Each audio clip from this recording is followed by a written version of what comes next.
Hey, welcome to Start Day One. We are now live. We are at a fundraiser at the Garden State Distillery right now, and we have Carl Pralzer as our first guest. Um, Wanted to let you know we're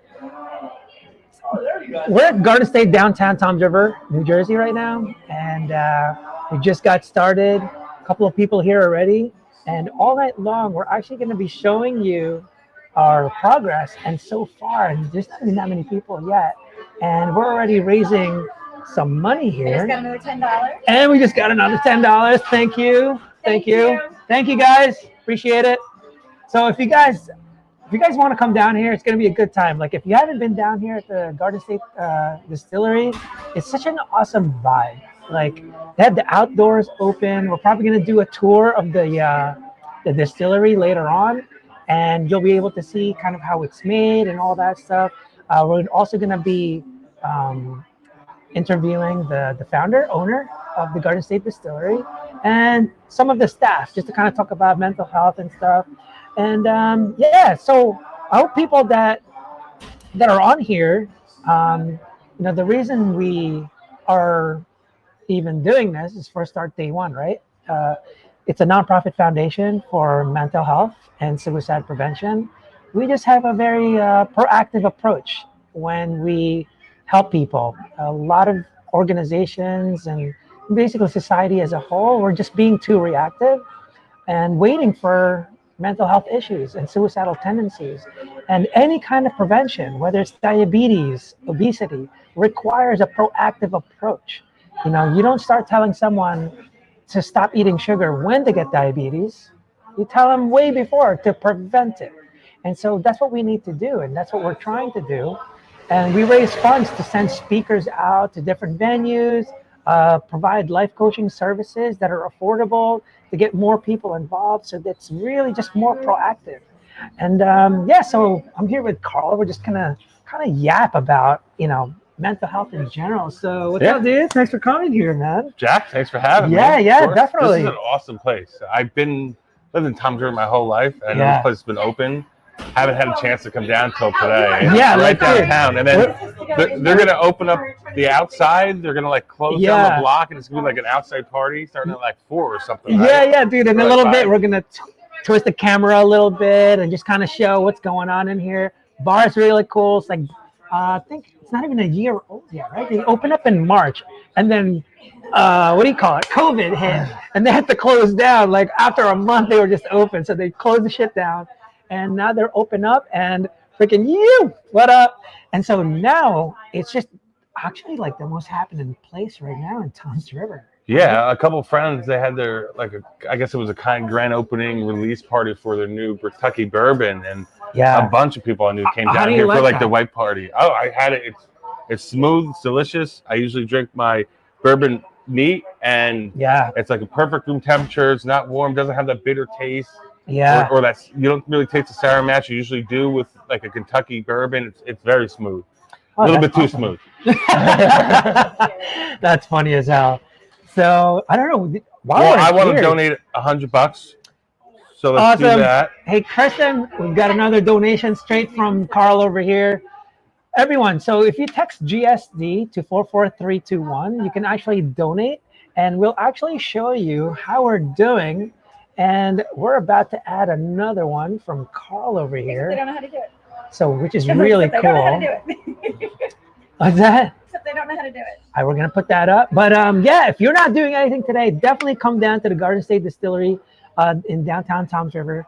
We're fundraising all right day, next to all Capone's night. on Washington Street, Maine. Was it Capone? It's by Capone's, Water Street and Maine. Washington Street. Washington Street and Maine. There you go.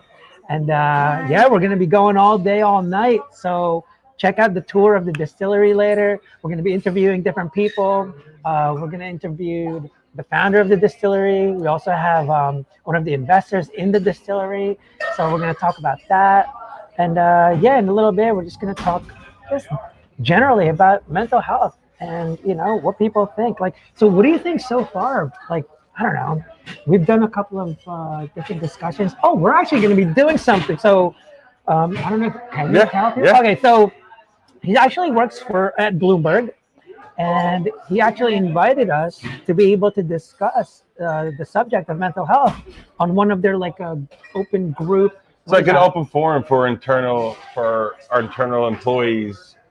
So we got a couple of nonprofits that we're going to be doing like an internal conversation on just mental health and suicide prevention this Monday. And it's a lot about what signs to look for and how to help people and be proactive to recognize when somebody might be struggling with mental health. Bloomberg LP, they've been wonderful what they've been doing for the employees, 100% what they do for it. They have a diversity and inclusion group, and the amount of work they do and really help provide for employees is, I've never heard of another big company really being so proactive for it, especially during the whole COVID. They recognize about how everybody individual is going to react differently to what's going on. Yeah. Especially you have people that are really worried about isolation and everything and being trapped in their own minds and everything. Yeah. So what with this whole pandemic, they had to struggle not only juggling their work, then being at home, being able to work. Some people not being able to work because they got laid off or furloughed and stuff, and they got their family stuff. This is all extra stuff that's being pressured on people. And then when they're sitting at home with their own demons, and that's really what it is. And if they don't know who to talk to, and I think that's what's really helped, not only within Bloomberg, but with Start Day One, Food Clothing Line, and other organizations, is that people are being able to start talking about it. So more open. So people can be more comfortable. Be more reactive to get help and ask those questions and to really change their perspective. Yeah. So that's huge. And that's the thing. It's because the difference is, right, when obesity, physical health, you can actually see. So it tells you like, oh fuck, I gotta go to the gym, right? Yeah. Mental health is so hard. That's why people end up. No one plans on being suicidal. Like all of a sudden you're just there, but it takes a while. Just like obesity, you don't all of a sudden become 500 pounds. It takes a while, but how the hell did you end up there, right? And it's even more obvious with physical health, but with mental health, it's like you don't realize how far you're going down until you're already down, and you're like, how the fuck did I get here? It's the invisible demon that nobody realizes. So it's hard. The same thing if we're like smoking and stuff like that. People are like, you don't see the damage because it's inside that you're doing to your body. Right. So you don't, it's fine. Right. But like you said, if it's physical and visible, then that's when people start making, I think, more change and they be more proactive to those changes. Right. The same thing like we've talked about, like injuries. Instead of like one body, one health is everything, including your mind. Yeah. But if you're not physically fit, or if you break a bone or have an injury or something like that, it's visibly, people can see it, so people will ask for that. Yeah, and I think that's a lot of things. If you recognize that people are struggling, say something, ask the question, but don't just be like, hey, how you doing? As I don't know if it's just mostly New Jerseyans that do it. They're like, hey, what's up? How's it going? Yeah. But they really don't care. That's just like how you say hello. And that's the reason. So on our fundraising event here, right? What we try to do is we always bring out the color teal, and all as a theme. So there's a reason for that, because we've come up with an acronym for the word TEAL that reminds people what you need to give to help in suicide prevention or just mental health issues. Basically, it stands for what you can give, right? So it stands for time, effort, attention, and love. So every time you see the color teal, it just kind of reminds you, like, don't wait for mental health issues or for your kid to be depressed or for your friend to be, lost. You got to provide teal before that even happens. You have to be proactive. Keep giving it, like, give them love. You know what I mean? So that's what we're doing at the distillery all day. We're just kind of talking to different people, inspiring people, motivating them a little bit. It's like, it's really a proactive approach, because we're going to see so many people today. You can't predict which one needed help. Yeah. I always assume, like, dude, everyone needs teal. Who doesn't? I need it too. Like, who the hell does it? So we just kind of talk to everyone, like, just discussing mental health and just kind of anything that's really inspiring and helpful, and really the shift in perspective. And then that's it.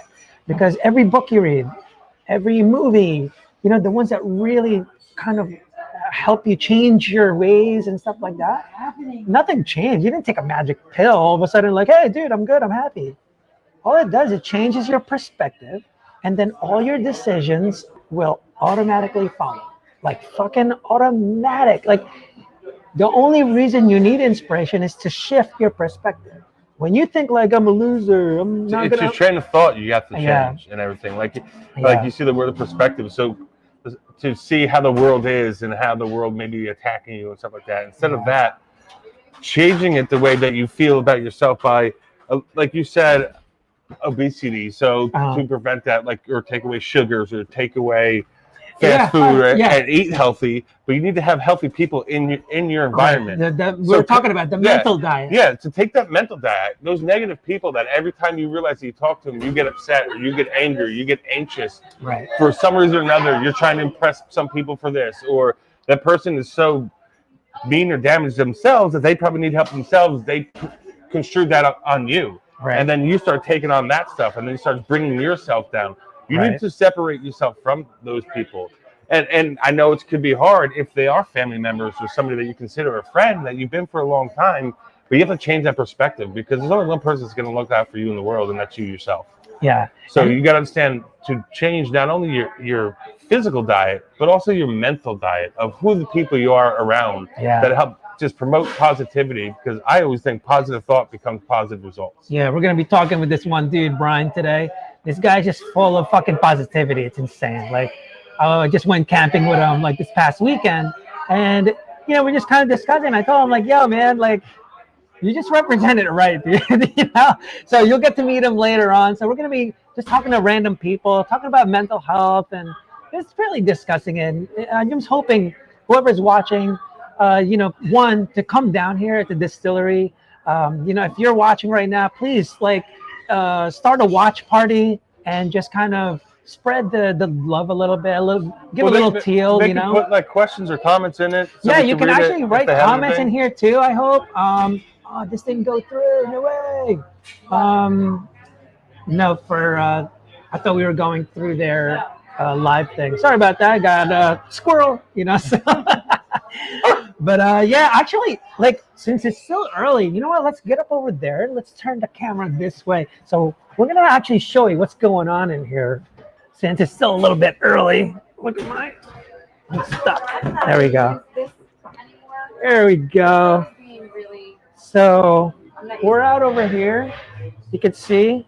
I don't know what you can see. So we're at the distillery right now. Got some people. We got Chris in here. Okay. Yeah, I don't even know what you see. Can you see? You can see that. That's what you see. Oh, sick. There we are. Oh, that's delayed though.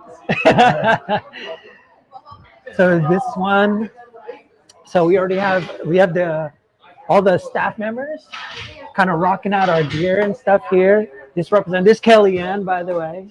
So say hello over there. You. Oh, hello.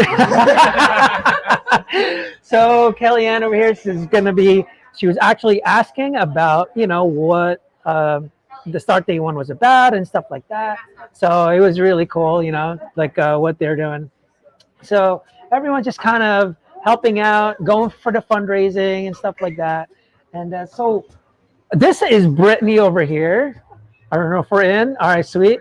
So she's managing the distillery right now. As you can see, they're kind of busy. So we're like, we didn't want to take them away, but we'll be talking to them for a little bit.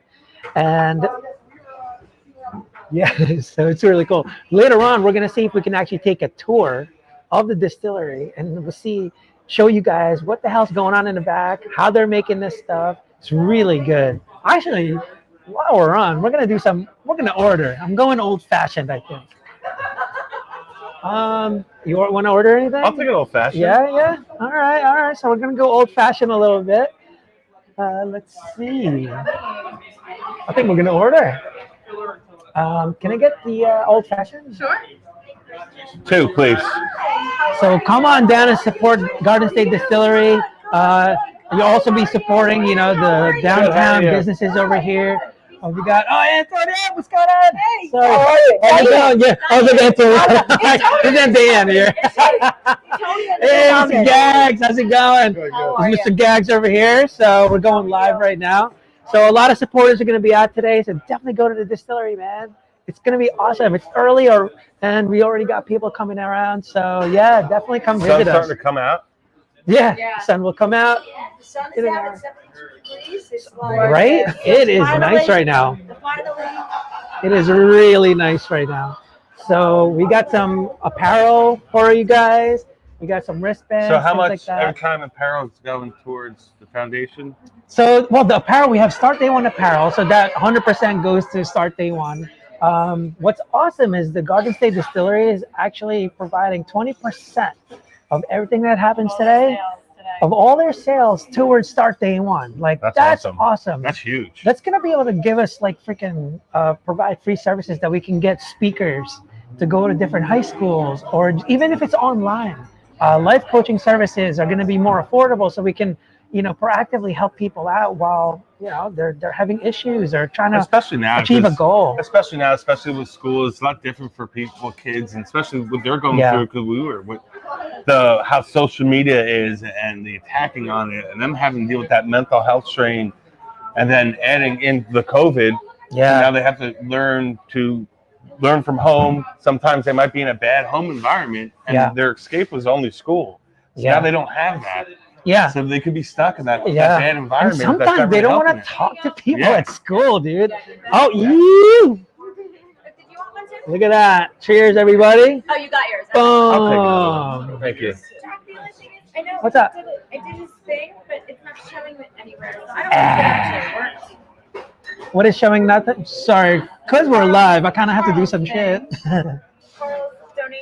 Well, I don't know what happened. So I went to this thing.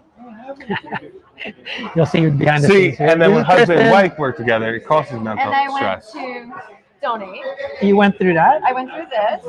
Yeah. And I put his credit card in, and then Let's give Lively though. Oh, I don't know how else to. It doesn't go through ours. Well, how else do I take? So how do I find out if it went through? I don't know. I can pull it up on my app. It has to say it went through. It didn't. It just kept blinking out. So I want to. I don't know. You can check and see if it went through. You're gonna have to figure that out. We'll find out how much I donated. Yeah. So come on down. It's not working. It's not working. Enjoy. I only did it once. Enjoy some drinks down here. I really want to just bring that freaking laptop and camera and kind of go at the bar while it's not so busy, right? Probably should we try that? I don't know. The bar's pretty full right now. We can't really sit. It's supposed to be 6. Oh, little, it's supposed to be 6. Little split, little. It's supposed to be 6. Oh, that's right. 6 feet. 6 feet. 6 feet. 6 feet rule. So get Lively. Should that show up on the thing? Nope, because you didn't go through the event one. Because you didn't ask me. You said just do it. So Oh no, it's because I was going live. Bring it back over here. I'm like, it's because I was going live. That's the only way I know how to do donate. I don't Yeah, know no. how to do it. Just check it out the outside. See merch you all just around. text GSD. It would have brought you there, but Look at our cameraman. yeah. So later on, the outside is going to be full of just people. All these cars are going to be gone. It starts at 5 o'clock, I think, when they start really. 4:30. I think the cars people. have to be gone. Oh, okay. Yeah. So that whole street is going to just be full of tables and people. So it's not open right now. It starts at 5 o'clock. There's free parking at the back of the library. There's parking back out there.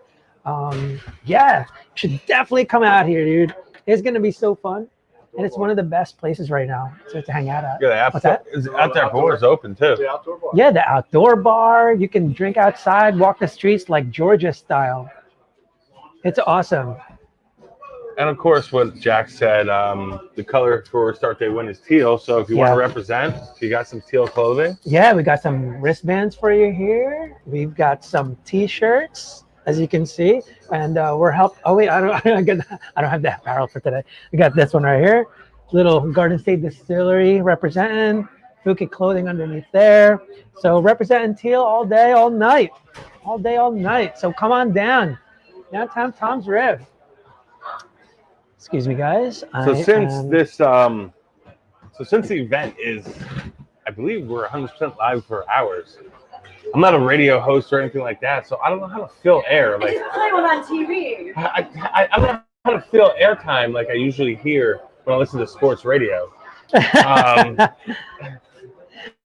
don't know So, if the towel well, off the to get to best the next way segment is or anything. we start talking about a subject. Well, one of the things, like, why don't you tell them how the hell did we meet? So Jack and I met. I first came back from the service in '05. So it was probably around right around '05 or '06. You had the store in Seaside, or not even before that. We met way before that. Let me go in there real quick. Yeah, because you were friends with my brother, Adam, first. Yeah. And then I came back. Dude, it's so funny. You know how I met Adam? No. So this is funny shit. Hold on just 1 second. Yeah, I need to. Hey, going for a refill. So when I first met Adam, I was actually working at the Seaside Heights boardwalk, the beach. Basically, you would pay me to get onto the beach, you know? And I would just see kids. Every time I see like people surfing or whatever, I'm like, free, dude. I would just hook them up. I'm like, dude, just make sure you don't go up anywhere else because they're going to just, kick you off. So I'm just like, just come down mine, dude. So I would hook them up for free all the time. So kids started hanging out around me and this and that. And then your brother came around and started, do my clothing work. I'm in this little booth with a laptop working on my business, dude, while I'm working. It's so funny. But anyway, he comes back and he's like, yo, this is really cool, man. Like what you're doing and this with the clothing. And then that's how he got that tattoo. He's got a tattoo on his shoulder. He actually had the tattoo. He's got the saying, I think, across his chest. No, across the logo. His back, yeah. So he's got it on his shoulder, right shoulder, I think. So we can't really see it anymore because he's so much older. He's got like a werewolf back now. That's what brothers are for. So there's actually a logo, and it says our motto on there: live life without regret and accept challenges worth the risk. Yeah. So I don't know. Do you know how you guys know how we came up with the motto and everything? Do you really? I do. Oh, sick. But I don't know if they do. All right. So this is how we came up with that mission statement. When I first started, I was straight up just out of college. It was just more about enjoying life, right? But I knew eventually, I was like, is this going to be something I'm proud of? Like, I get it. Fuki clothing. I'm trying to make you say fuck it more. But I was more in party mode. It was more about accepting the challenge is worth the risk, right? Because you're young, so you don't really think of regrets when you're young. Like, what do you regret? Not much. You only really truly get that as you get older. And one of the things I saw is like, dude, I really need, because I was showing online partying. I was doing the campus tours, right? The campus tours. And then the Warped Tour tours. Yeah, the Warped Tour. We were spray painting people like. I don't even know how it was not legal. Yeah, just putting this on kids like spray paint, not safe body paint. Like we would go to the hardware store and get like neon green, pink, or whatever would stand out. Cut out the template, and people would come over like everywhere. We had people like spray paint everything. Like we would literally put the template on it and spray paint people. Like it was insane. Yeah, it was so funny, but dude. Just the message was there. Like the kids were just living life. Like they were at a concert, hanging out, partying and stuff like that. But I think it hit a lot of younger generation than my generation. Like my brother, he's 4 years younger than me, so I think it hit his generation, Brian's generation, a little bit more of actually like understanding. Because I was away when I was in the service. I was in Iraq when my brother Adam and Jack met. So I think it hit a little different in the way the world was going at the time. Post 9/11, we're in wars left and right. They have to do this, this, and this. So I think it was like that was kind of like the changing of the guard for the way society was. Like it was right in between there. Like everybody says like millenniums and stuff like that, but I think it was even before that. Like it was so funny. So anyway, I was younger, right? So I'm just like, dude, what does my brand actually stand for? Like what is it? And I was in action sports. I used to skate, I would surf, I snowboard and stuff like that. So automatically you kind of stick around that, right? And so, people are like, oh, you just want the apparel, and it becomes, well, that's what I'm surrounded with, so that's where I'm gonna promote my stuff.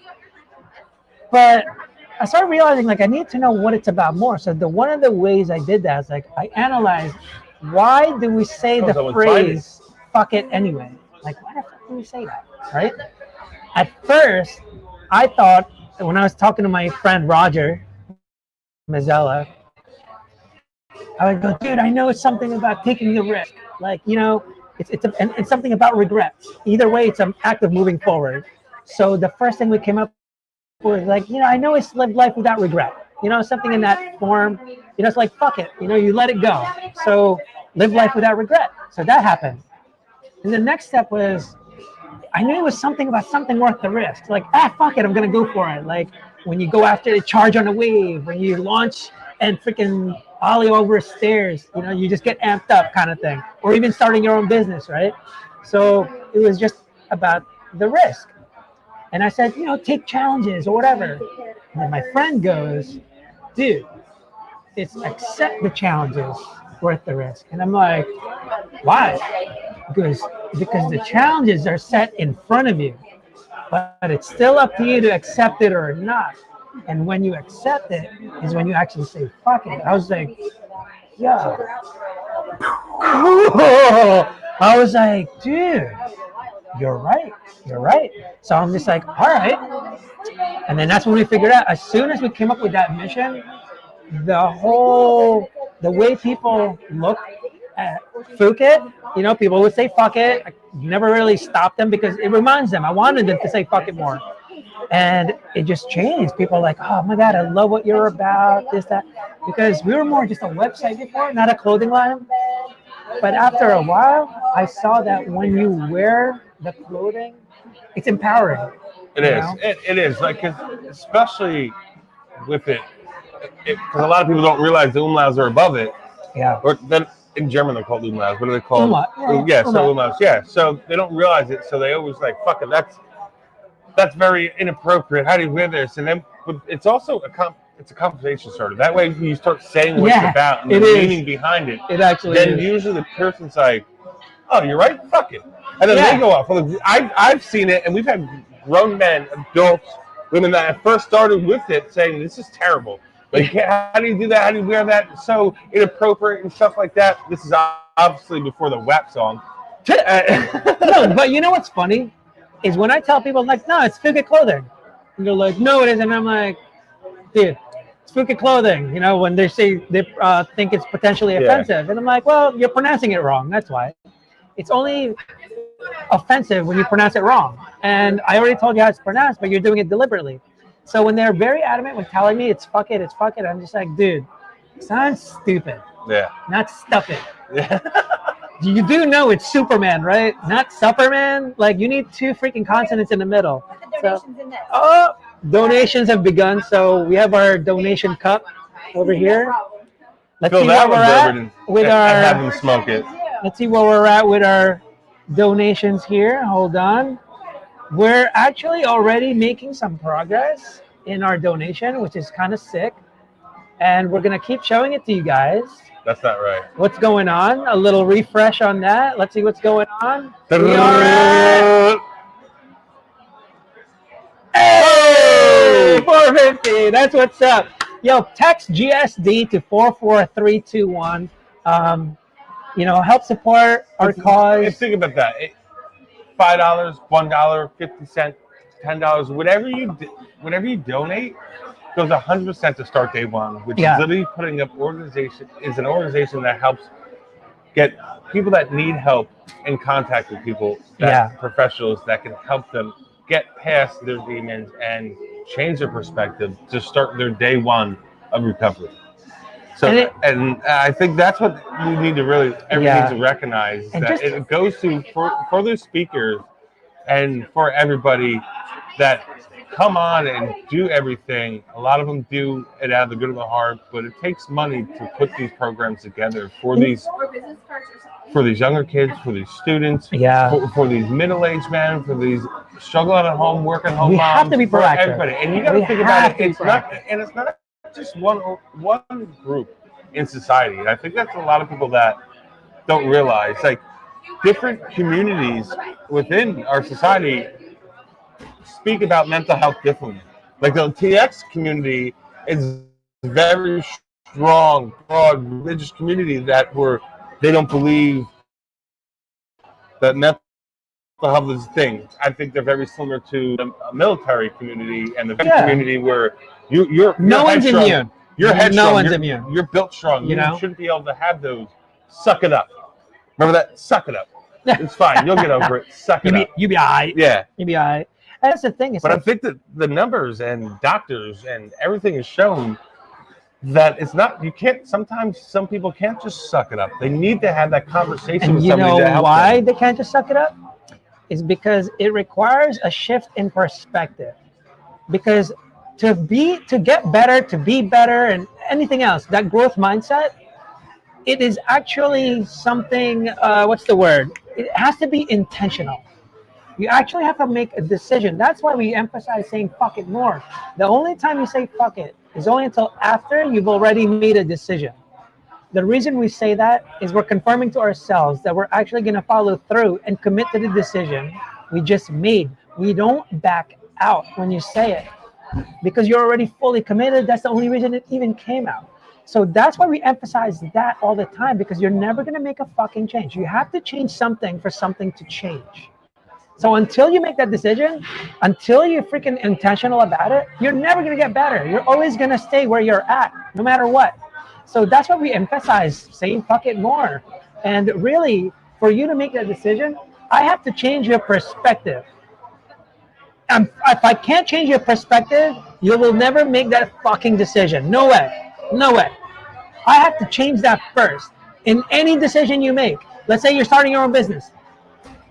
If you think like, yeah, I just don't have the time right now, and just I don't really have the money, your perspective is that, like, I don't think that's me. I don't know if I can make it. I don't know if I'm going to succeed. That's your perspective. But if I can shift that, like, so you don't have like an hour a day, not like that. You don't think you could like get extra income on the side, maybe do this. All of a sudden, your perspective goes, yeah, that's actually possible. Like, I can do that. And so that's how you actually start making that decision. All of a sudden, you're like, shit, you know what? I'm going to start my business tomorrow. Like, I'm going for it. So it's really the perspective that you need to change, because the decisions will never follow. If your perspective is this way, all your decisions will follow that perspective. If your perspective is this way, but keep in fucking mind, your perspective is always shifting. I have startup companies, dude. Sometimes I feel like, oh, totally gonna rule the world, to what the fuck am I doing? Like, I'm such a, like, it's not gonna work out. So I would actually end up going this way. And then you have to shift it. That's where inspiration comes from. Or at least that's where you need it. Inspiration shifts your perspective. That's what it does. Thank you so much. So we're about to update that. You should. Let me update that. So we got another fundraising donation over there. Why don't you set up auto refresh?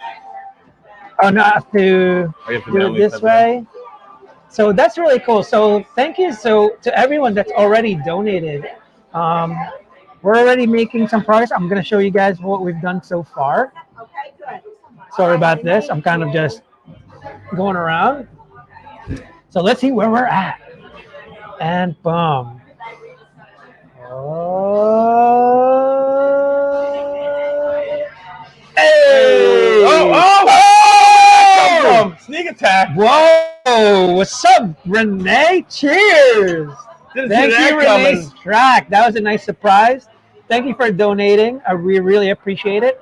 Renee is actually one of the founders or the investors in the Garden State Distillery. She's also on the board of Start Day One. She's a really caring person, so upbeat and stuff like that. So she might actually be here later.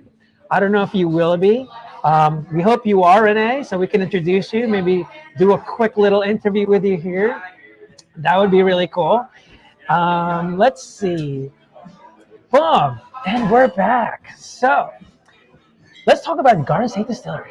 So this place. I don't know much about it, so you got to tell me and tell them. I know. about Actually, I'd like to, we should get the. I wonder if we should get the owner now. I know we're going to be talking to Dan Strack, one of the investors in the distillery. I'm going to talk to him a little bit. You know, kind of what made him start this. I do want to interview Rick, just because I want to know his story. it. Where's our production assistant? What's that? There's our production assistant. I know, right? I'm like, I wonder if I should just bring this whole gear over there, but I think we should just stay here, right? No, I think it's good that way, especially since we're live streaming. We don't have to worry about anybody thinking about we're doing something that's not. What's that? Oh, dude, you know what I can do? Yo, I'm going to send, we can do this. We're going to make this happen for you guys. So what we're going to do is we're going to invite, there's a fly around here. We're going to invite. I'm going to fall into it. Your, sit in my hair. I'm not but he won't be able to hear us. Do you have a thing? Oh, I'm so worried about it. I see the fly flying around. I think. Oh, you know what I'll do? Actually, so my friend is going to give us a little tour. Our production assistant. or is it technically he's considered a producer, right? I would think, right? I think that's what it is, because you're help producing the show with your technical skills. Yeah. So the behind the scenes over here at the Garden State Distillery, downtown Tom's River. I'm gonna go reach. Brian, you have what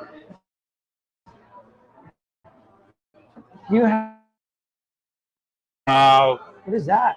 We're really hoping to see if we can see if a lot of people are actually watching it. If anybody has any comments or questions, post it.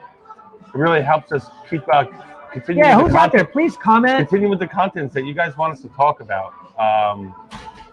So if there's anything that you want us to answer, if you have any questions about anything, it's a full spectrum. If it's about the distillery, if it's about food and clothing, obviously start day one, suicide prevention, or if we have any tips or even any locations, websites, or anything that you can go to get some more information about mental health and changing its perspective, about helping putting that change into somebody else's brain to get them to start day one. So I'm gonna try and see if we can have our friend over here give us a nice little tour. My boy Brian Volk. So I'm gonna invite him onto our little cast here, so you can see him. And actually, you know what? He's got dogs. He's got dogs. So we're gonna do something improv here, real quick, and so we can get a quick tour because we're kind of stuck here. We can't bring the camera around with us. So here, Brian, if you need this, so you can hear us. I don't think we're gonna be able to hear you. We're not sure. But here, if you need that. Oh, you don't have a thing? Oh, iPhone stuff. All good. But hopefully you can hear us while you're kind of roaming around. So he's gonna roam around a little bit. Right? Yeah. You should be able to hit that speaker button. Yeah, did you get the link there? And you just all you have to do is log into that. Oh, what? Tell Brian not to spend them if they don't have nothing. Secret Doctor Trap. You on Facebook Messenger? That's allowed. Yeah. He doesn't want. He said if there's a lot of people. Well, I'm talking them. Oh, staff. Right. Oh. So just to tell. So we are here at the Garden State Distillery. Please come by. There's actually more and more people coming out. We're gonna have our friend give you a quick little tour. We're inviting him in on here so we can actually all see each other. Are you able to connect? All right, we're connecting right now. Let's hope it goes through. We got Kristen over here. My wife Kristen is over here. Questions or comments, throw it in there. Hi. So we can. Is this just YouTube Live, or is it on the Facebook? It's on Facebook page. We got our YouTube. Yeah, we're pretty much simultaneously going live at different places. Yeah, so please come on down here and get some support, you know. So this is what we're doing. Oh, look at that! Look at that! We're at 527. Sick! Thank you! Thank you. All right, so we're about to show you one of our great supporters. Welcome, Brian Vaughan. Boom! Hey! What's going on? I don't know if you're able to hear him and stuff. So why don't you walk us around a little bit, Brian, and show the crowd a little bit, what's going on in the hood. Let's see what's happening here. See if we could change this around. Camera. It's glitching. Is it glitching? No, there'll be a little delay. There we Be a go. little delayed. Yeah, just don't know how to Swap your camera. swap the There camera. you go. No, all good. Here we go. All right. So he's going live right now. Please send us your comments or questions. So he's going to be cruising around. So we're on the stage area of the Garden State Distillery right now. All right, there we go. We've got some people coming in already. So that's really sick. That's awesome. Can you hear me? Yeah, we're coming with you, buddy. Yeah. Oh no, like we're gonna follow you on the film. You can go. So why don't you go say hello to the staff members there?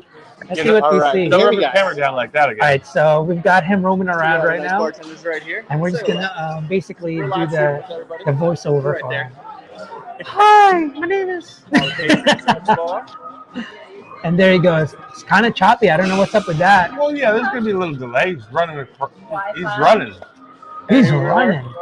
He's good. Check So it out. there's Just Brittany show- over there. We just got check it out. The whole place. There's plenty of room. Obviously, social distancing. There's plenty of booths and everything. how's the volume? How's the microphone working out for the people watching? Are you guys Say hello, able Brittany. to actually hear us okay? So that's Brittany. She's one of the managers of the distillery here. We're doing well. Look, got her teal apparel on. I love it. Got everybody So over this is here. the back of the old Jimmy C's, if anybody remembers. Yeah. So Yeah. now there's a picture of some bourbon, Some of the bourbon they make. I love it. I love it. and that's the rum. Kentucky's super good. I haven't had the rum yet. I'm very big in pirates, so I don't like the rum because then I always drink too much of it. You turn into a pirate? I turn into a pirate, throw an eye patch on, I start limping like I got a peg leg. Kid, what's up, kid? So this kid, Have you tried that? white rum.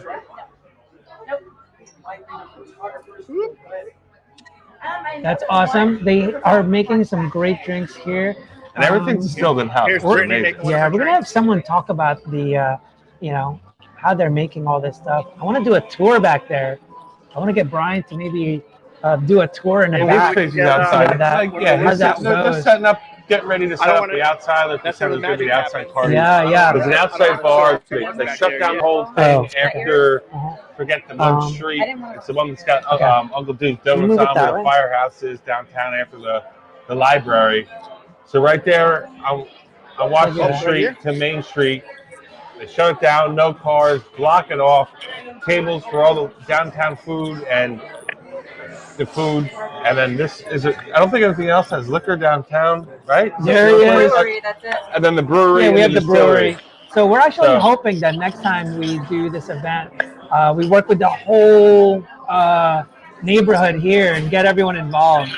You know, I think there's gonna be this kind of a test run. Yeah. Little bars that I'm outside. Yeah. So Yeah, so there hey, is. what's Just going check out the on? outside Yeah, bar. check that out.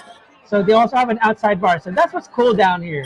You can actually just start drinking on the street. They actually close up the entire street so that you can go on. If you're watching this, hey! So different angles for you guys. So if you are not doing anything, definitely come downtown, help support the cause. And help support your local community. by Yeah, coming because down. Garden State is actually donating 20% of everything they make today towards our cause, which is freaking rad. Like, that's awesome. And we got Brian, your photography outdoors right now. So he's doing some videography outside. What's going on? So, yeah, that's awesome. So if you can see the street, like, it's going to be, like, cleared out. There's going to be tables everywhere. I set up tents. And set up everything, tents. Just in case the weather. Yeah, there's gonna be tables, and you can just drink and walk and visit. And dogs and You can puppies. There's actually different restaurants in the area, so you can get some great food. and it's really cool. If you haven't been down here yet, dude, definitely come down. And if you can, please start a watch party so we can get more people to see us live. We're going to be interviewing different people on here and just kind of doing our thing, you know, raising some funds, getting the charity going.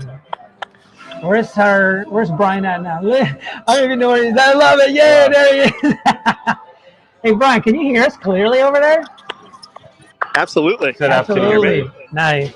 We can hear him because maybe we could put those on so I can actually hear what he's We're trying to get one car out of here. Boys and girls, I have to leave for a little bit. I have to go home and let the dog out and feed the dogs. Oh, wow. It's already that time. It's almost 5. All right. So if I go home, I want to be back here when it's busy, not now. All right.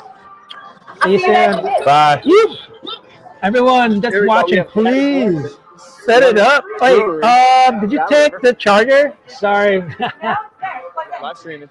That's our friend Gary. Hey, that's our friend Gary. So we're gonna be doing some stuff with Gary later on. You know, brewery. We're gonna represent at the brewery. Come downtown. We're gonna do a little fundraiser there one time.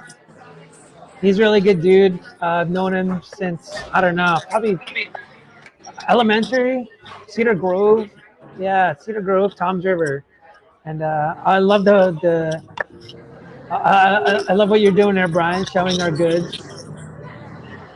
There you go. That's what it's all about. So text GSD to 44321 to donate. Makes it really easy. It goes towards Start Day 1. And we're just really raising funds to be able to help people more proactively by creating content like this, different things to help inspire people, and really getting people, to help proactively. Life coaching services, sending speakers to high schools, colleges, military bases, and stuff like that. That's really what our goal is, because everyone is being so reactive, and the only time they actually get someone to come to their venue or high school or something, the only time they go there is, or the only time they call is when they have an incident that freaking happens. And that's just, why are you waiting for that? You have to be more proactive and really go out there. And our next guest. Hello. So this is Brian. And he's actually one of the most freaking upbeat dudes that I know. And we were actually talking about this. We just went camping. We did. And we were talking about this. And I'm like, dude, you're just like, I feel like you really have such a great mindset. And, one of the things that we talked about, he was just like, yeah, it's a waste of my time, dude. Which is awesome, because he actually filters out like the negative shit and the positive stuff. He's like, what were we saying? Like, there's nothing I can do about it. There's nothing you can change about it. You're just going to go through it. Yeah. It's going to happen. How's your mindset? Like, what the fuck goes through your mind? Like, how do you give us a little bit of how your mindset is. I don't let the opinions of other people change the way I'm going to live my life. Basically, what I was saying about not being able to change things, certain things you can't change in a day. You have to just embrace bring it. your mic up. Oh, this guy? This thing, yeah. Just to make sure it doesn't get cut off. Yeah. So, basically, if you're not going to be able to change something, just work around it. That's going to be your game plan. You're going to have to work around that. You're going to have to just set your goal around that. And, hey, listen, you might have to work a little bit harder. It might be a different level that you want to go to, but guess what? Life doesn't get easier. Right. It gets harder. When it gets harder, you just have a game set. You have to have a work plan, what you're going to do. Yeah, and what's funny is, you know what I've learned, dude? When people get really depressed or just in a bad place, a lot of times it's not because what you see from, it's not necessarily what you see from your past that really fucks you up. It's what you can't see in your future. For example, when something happens to you, his mindset is so good that he's able to shift and his blueprint, because his plan was this way, but something happened and it's no longer going to go this way. So he goes, well, I guess I'll go this way then. When people can't make that shift, that's when they get into trouble. They can't accept that there's going to be a have your own different expectation. Your expectation is what you're looking at. You're like, oh man, I can't do that. I can't do that. Yeah. And then you just set yourself down. You're like, so right. And that's where you stop yourself. Yeah. You don't stop yourself at that expectation if you can't reach it. You just find a different route. Yeah. Expectations actually create frustration. That's where frustration comes from. Because you expected this, didn't happen. Like when we were off-roading. Yeah. You're trying to go over one rock. Guess what? You can't go over there. Back up. Right. Find a different angle. And you go up that way. Right. And that's the key. You always have to kind of shift your perspective. You have to be able to shift your blueprint. For example, when people, relationships. Mm-hmm. You know, when you had your mindset and like, oh, this is what's going to be, because you foresee like what your future is going to be. Yeah. But after the breakup, all of a sudden, that's not going to happen anymore. Completely different future. And what fucks people up is, I'm never going to find someone. And that's because they're so stuck on one freaking perspective of their life, and that they can't shift to a different future self. You know what I mean? Like, what did you see, like, after your breakups? What did you think of? Like, what made you get through it? I mean, obviously, it's hard in the beginning. You can't change it. It'll never go back to the original. So guess what? You got a new outlook on life. You got a new way to live your life. Yeah. You just start over. Something that was holding you back. Now, guess what? You have a whole new life to start. You can do whatever you want. Yeah. Clean slate. Start wherever you want. Do whatever you want. That's true. That's true. And so that kind of mindset is like, that's healthy. Live your life one day at a time. You don't have to look into the future. Don't plan certain things. Don't set like landmarks like, oh, by this I have to do that. By this guess what? It ain't gonna happen. Yeah. Well, the most successful people, the reason they're so successful is because they have a very flexible mindset. They can shift. They can go like, it doesn't have to be this way. It can be this way. And what trauma does, it actually stops that. It gives you a fixated mindset that there's only one mindset. That's it. Oh, no, that's the way it's going to be. It can never change. It can never change. And when you have a freaking mindset like that, we're like, all right, I guess it's not going to work out with that girl. Like, it's not gonna, right? I guess that's not working out. Like, on to the next one. Yeah.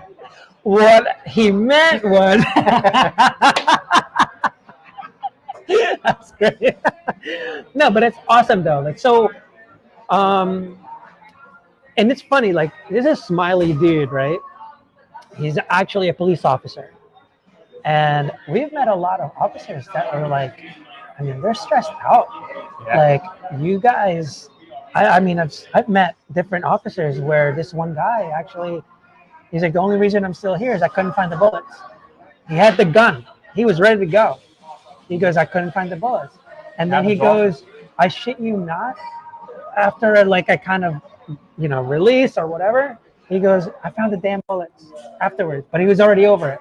Yeah. But if he had found those damn bullets, he wouldn't be here today. But anyway, a lot of police officers go through it. So what the hell is your secret? Like, what makes you freaking just kind of handle shit? Just leave work at home, or leave work at work. When you come home, look at it as just as a job. I mean, yeah, you can't just look at it as a job, it's a lifestyle, but look at it as a job, because if you bring that stress, if you bring that mindset home, it changes everything. That's true. You can't be 110. You can't be full throttle the whole entire time. When you go home and you're up there, that's actually a great advice. Yeah, because you have to turn it off. Yeah, you know what's funny? What I love about friends, right? My business side is so different. The startup realm, all that stuff. I don't really talk to my friends about that shit. But when it's time to hang with friends, it's completely different realm. Like when we went camping. Yeah. I mean, dude, it was just like, I didn't talk to you about startups and our freaking go-to-market strategies and all that. Like, I don't talk about that. We talked about Bojangles, and the first time you had Bojangles. We went to Bojangles. Oh, what happened there? What happened? I don't know. Why did we lose video? Sorry, guys, we lost video. I don't know what's happening. Probably timed out. Yeah, I think something like timed out before. I don't know what happened. I don't know if it's the internet. So what are we Is on? everyone hearing us okay out there? Yeah, it looks like we're still here. We have a comment over here, so it looks like it's still going. I'm watching as I'm walking. I'm not sure who. Oh, that was you. That was me. Oh, that wasn't you? I'm not sure who that is. I'm watching as I'm walking. Thank you so much. I don't know who that is. It says birthday one. But I didn't write that. Did Kristen? Oh, maybe. Oh, maybe that was Kristen. Oh, wait. So we have a new guest coming in. This is Daniel Strack.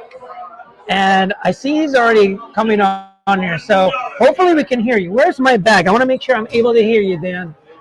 Let's see. So he's actually one of the investors in the Garden State Distillery.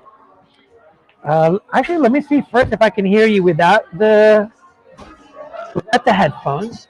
But let me just fix some stuff here real quick. Anyway, one of the investors here, and I kind of want to just ask him, like, what made him do that? And his wife is actually one of the board of directors on Start Day One, so that's really awesome. So I love that how we're kind of all helping each other out, getting this done. So it looks like that's what's off. I don't know if it's unplugged or something's off over there. Sorry about that, everybody. We're just trying to figure out our streaming situation here. Somehow it's all getting jacked up. How come there's nothing on there? I don't know what's going on. I think technical difficulties. Yeah, we're getting some technical difficulties right now on our side here. Sorry about that. I don't know what's happening. Let's see. This one looks like it's good, right? Yeah, it looks like we're still live, so I don't know what's going on the other side. How's Facebook going?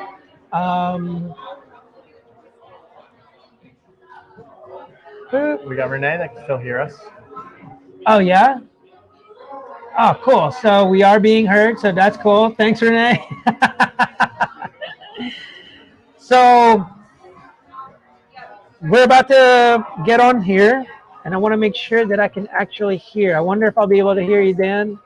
So everyone, this is Daniel Strack, and boom. There he is. There he is. All the way from, where are you at? New York? Hold on, I'm going to try to see if I can hear you, buddy. Oh, I heard you a little bit. Hold on. You hear me? There you are. Yep, I can hear you. All right. So how's it going out there? It's good. We've been harvesting our hemp farm. You hear me? Yeah, it's in and out a little bit, but I can hear you. So they're doing their hemp farm right now. So right, is that his we hemp? We have greenhouse. Nice. This is hemp hanging up behind us. Oh, wow. Beautiful What? flower. That's crazy. That is so crazy. Look at that. Is that his hemp farm right now? Up in, where is it? New York, right? Yeah, upstate New York, right outside. Nice. How's everything going up there? Like audio feedback. It's busy. Yeah, that's a good thing. That's a good thing. Yeah, it's all good. So now we're just really spending time harvesting and hanging to dry. You're connected again. Oh, wow. So hold on, we just have to take care of something. I don't know why it's got to be on that side. I don't know if it's the Chromecast or something. Something is not streaming on our live TV going on over here at the event itself. So we're actually live streaming on the TV at the event, and right now nothing is showing. So let me just make sure we can take care of that. I don't know. Actually, don't know why it's not showing. Let me see. Hold on. The video is not available for remote playback. What? I think it. Ready to watch YouTube. I think YouTube's the on there. internet somehow just like clicked off or something, but it's still not showing live. We're good. Oh, sick! All right, awesome. And we're good again. Yeah. All right, awesome. So it looks like we're back on here. Awesome. Nice. Yeah, yeah. Can you hear us clearly? I hear you great. Oh, awesome. Yeah, so tell us a little bit, how this Garden State Distillery happened. Like, yeah, so many moons ago, I helped Jamie and Laviola over at Jamie's Food and Drink turn that from Echo to Jamie's, what you know it now. Okay. And I was sort of his financial partner. And at the time, Rick Norman started working over there. We became friends. And about 3 years ago, Rick hit me and said, look, I've got this idea about this distillery that I'd love to put together. And we really thought the main differentiator, most distilleries, craft distilleries, they go out and buy range of spirits from other distilleries that are essentially ethanol. And then you run that through your still and make your vodka and your gin. And there's nothing wrong with that. But what we really wanted to do was be differentiated, and really, instead of really franchising ourselves, we thought about it more. What if we could go state by state and really be hyper local? So not only do we take corn and go straight from the grains to the glass, we actually make sure we partner with New Jersey farmers. So it's New Jersey corn going through everything in those bottles really comes from New Jersey, as much as we can possibly help it. The exception right now is the Kentucky bourbon. That's an aged bourbon whiskey out of Indiana, and we blend and proof it down in our distillery. So it's bottled there, but that's the only thing that we don't make really from scratch. And we'd like to open up an Empire State Distillery and a Diamond State Distillery, and keep that trend going. So that's sort of the long-term. I love it. Yeah, I love it because hyper local, I think right now is just becoming more and more. That's one of the best ways to kind of compete with the Amazons, with the because they can't go hyper local. We're seeing the same thing across. As you know, I'm involved in a number of different businesses, and we're seeing the same thing in the hemp industry. It's very difficult to differentiate yourself, and you can be a wholesaler to a certain extent, but we need to glom on and really make tentacles in our own communities. And upstate New York here, we really, when we first started, we bought the farm about 1.5 years ago, and we didn't think we'd ever have a retail location at the farm, but we partnered here with our partners at Grow More Farms, where if you're ever in Rochester, Grow More Farms, there's a lot of strawberries and rye, and it's a great place to visit too, both in Rush, New York, and in Henrietta, New York.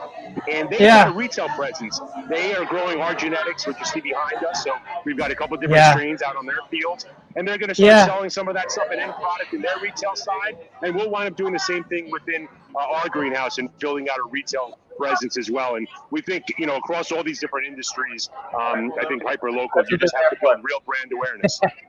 So what finally won you to go I love what Garden State Distillery is that how they kind of put out? I know their motto is grown here, made here, and I love that because it's that that local support, that local community kind of banding together and hey, let's support local. What kind of won you over and said I think I really need to invest in this? What got you? Well, Rick was really looking for a partner, and we've got a couple of other smaller investors, and Rick and I we're the managing partners. It's really Rick's brainchild, and Rick is one of these guys that, as you get to know him, he just does nothing but impress people. His thoughtfulness around business and things he doesn't know and self-awareness is he really makes him a great partner. So partnering up with him was one of the obvious things that I definitely wanted to do. And I think the distillery is a sort of fun project, but I think it has real long-term legs, especially when we think about this hyper-local state-by-state template. And I think, just like we do at Clear Safe Labs or Clear Safe Greenhouses with our hemp business, we're about transparency, honesty, audit trail, making sure you know where all your ingredients come from, and that really percolates across all my businesses. And Rick was really right at that same exact idea. Hyper-local, be transparent, talk about how you do the process, document, and really make sure the end customer really understands where this stuff is coming from. Wow. So you're actually looking at this as a template for scalability. So you're actually starting out this. Oh, wow. I did not realize that what you guys were up to there. I like where your mind is at. So that is amazing because right now, this is kind of like your test run, basically, right? It's right. And Tom's River has been an amazing community. They've been incredibly supportive. Obviously we launched in March, which was a pretty difficult time to launch a small business. And you know, I remember Rick called me and said, "Should we pivot and start making hand sanitizer like everybody's doing?" I said, Look, we can donate some of our product if it makes sense, but really we're a distillery. We're going to stick to our core and let's make product, let's manufacture. So that's what we stuck to. And Tom's River really kind of sought us out. And you don't have towns that really help you build your business or at least locate your business. Sometimes you have to fight the town to even open. And it was different in Tom's River. It's a special sort of place in the sense that you know it, you're from there, right? Like, so, you know, they're investing in their downtown, they're putting their money where their mouth is. And you see the results. You know, the fact that they're closing the streets down for us on the weekends and they're going to take that over into next year as well. And they talk about it happening permanently as well. So, you know, we think there's tremendous expansion opportunity both for private events and functions, both in that location that you're in right now, away from the template, you know, going state by state. So we see a lot of growth potential both locally and obviously opening up other locations. That's awesome. So a lot of the things that we do with our that startup mindset, right, is you always try to get feedback or whatever before you even kind of launch out there. It's that whole the lean startup, right? It's basically what was their thing? Build, measure, learn, right? Yep. Now, did you guys start yourself small and tested out the market first and kind of looking at like what kind of response you were getting and then went, you know what, let's go fucking all out on this? Or was it just like faith-based and said like, it sounds like a good idea, let's go for it? So I think the first thing we and I think one of the reasons that Rick sort of brought me in as a partner is really understanding how and when to raise capital, trying to keep the partnership as small as you can so that, you know, it's really, you don't have 15 different investors and 15 hands in the pot, so to speak. So we always knew that we wanted to have it very small and controlled, make sure that, you know, the heart of it, which is Rick, always stays the heart of it, and no one can take his business away from him, right? That was very important to us. And I think when we first started talking about it, we could have gone out and raised a lot of money. I've got a great story. Rick went out to it was, I forgot the name of it. It was basically like a moonshine school, right? It was like you're learning how to make bourbon. Yeah, so he went out. It was like I think a 6-week program. I'm sorry, a 10-day program. And one of the final speakers, the guy got up and started speaking to the crowd, and he started his speech saying, if you don't have $1 million in cash sitting in your bank account right now, just get up and walk out of here because you're not going to be able to open up the distillery. Yeah. And at this point, we already had the still in the back. We had the location you're in. We were just about to start manufacturing. So we had a distillery. We weren't open yet, but we were there. And we didn't have $1 million sitting in the bank. So Rick actually stood up and walked out of the room. And the guy who ran the whole event came into the lobby and said, Mr. Norman, what's wrong? He said, well, no way. $1 million in my bank. I should get up and walk out. He says, the funny thing is, I already have a distillery. So, you know, I just don't have $1 million. So, that's hilarious. So we've been very conscientious of making sure that we spend our money in the right place. We are primarily self-funded, both friends and family, you know, small family, friends and family seed rounds. And we're going to try to stay that way and really grow organically. And that's really the heart of it. I think so far. I mean, I got Brian here. So this is my friend Brian. That's Daniel Strack over here. From your point of view, so I'd like, I like hearing from the feedback, right, from the people. Like, when did you first start coming here? I don't know. Can you hear him? Okay. Can you hear me? Yeah. Okay. I started coming here probably towards the beginning of summer. Okay. So what was your first impression when you heard about the Garden State Distillery? I was like, wow, Tom's River has a distillery. And then I found the location, and then I started coming here over summer with everything going on Fridays and Saturday nights. Yeah. They have like a night downtown. They have everything shut down. They have all the tables and stuff. Yeah. And when I came here, it was I was blown away by the whole entire thing. The distillery and this whole night in Tom's River or whatever the whole event is every Friday and Saturday night. Put a heartbeat back into Tom's River. Yeah, like Dan. Put the heartbeat back I into shit Tom's you. River. I shit you not. Like like the You come down here on a Friday and Saturday night, and there's hundreds and hundreds of people having a great time. we're having a great outside. time, right? It's basically it's what Tom's River's always needed. And it's so funny because every time I tell people, like, no, when you come here, it doesn't feel like you're in Tom's River because we've been here for years, but we never hung out downtown, you know. And I remember you talking about this. Oh, we're going to be investing in this distillery. I'm just like, downtown, huh? I wonder how that's going to turn out. And it's one of those. The COVID actually. Yeah. The COVID actually was a benefit. It almost helped us in a way because it Definitely. allowed us to sort of catch our breath and really pontificate over what are we going to do? Like really talk about it, vet it out. And now we're doing the same thing where we're open and we need to really expand our production in a meaningful way. So we've really sort of legged into this, and we've got a real plan to scale. But Tom's River has been exceptional. Yeah. So we thank the community, and it's great because we've got Capone's next door. We've got the brewery on the other side of us. Yeah. So it becomes a destination. You got to refresh your palate. You've got crave. You've got like a real destination down there, and I think that's just going to expand. Yeah, I love it. Everybody's blended into the whole seating outside, where every restaurant downtown you can get food from, and then you have the option to come to either the brewery or the distillery here, and you can get the drinks here. And they have the temporary permits for the drinking alcohol and everything outside. Is this situation with the outdoors? Is this only something that's happening because of COVID, or do you think this is something that's going to be happening throughout the years ahead? So I think there's going to be some of it that stays static in that sense, where you still have some ability to stay outside. I think they'll be more lenient about that. I think so. Yeah. I think particularly where we're at, we've gotten word from Tom's River that they've already accepted and approved having the outdoor dining and closing down the street on the weekends for next year after the winter. So we look forward to that. And there's still rumor right now. It's not official, but there's rumor that they're going to do it full time, because that little stretch of road there, if you cobblestone that over, that becomes a really interesting destination for folks. And I think that the town needs it.